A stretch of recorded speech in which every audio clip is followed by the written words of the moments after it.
সুপ্রিয় দর্শক, আজ আমরা আলোচনা করব ভারতীয় উপমহাদেশের এক অতিথি হুইসলিং হাঁসকে নিয়ে। হুইসলিং হাঁস বা পাতি সরালি লেজার হুইসলিং ডাক ভারতীয় উপমহাদেশের দেখা মেলা একটি সুপরিচিত পাখি।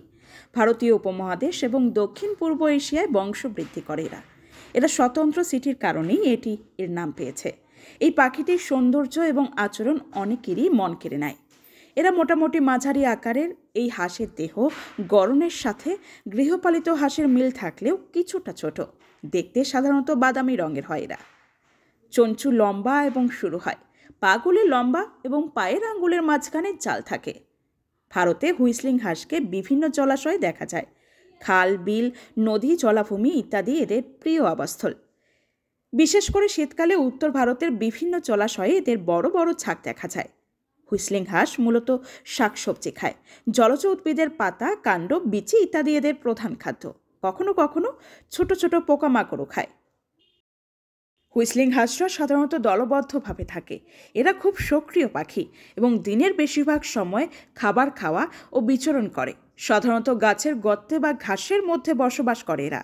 তারা প্রায় গাছে বসবাস করে, তাই বৃক্ষের হাঁস নামেও পরিচিত। গ্রীষ্মকালে হুইসলিং হাঁসরা ডিম পাড়ে।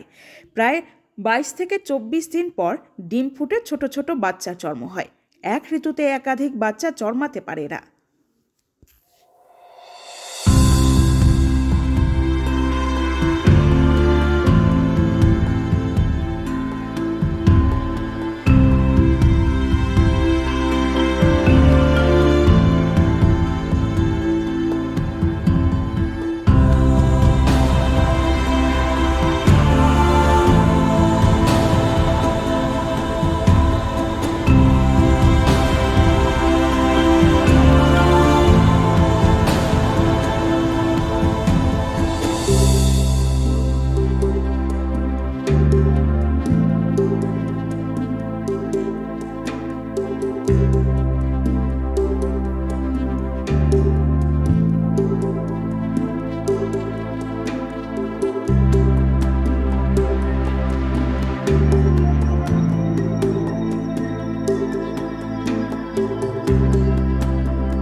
সুপ্রিয় দর্শক, আজকের আমাদের এই প্রতিবেদন আপনাদের ভালো লাগলে অবশ্যই চ্যানেলটিকে সাবস্ক্রাইব করে আমাদের পাশে থাকুন।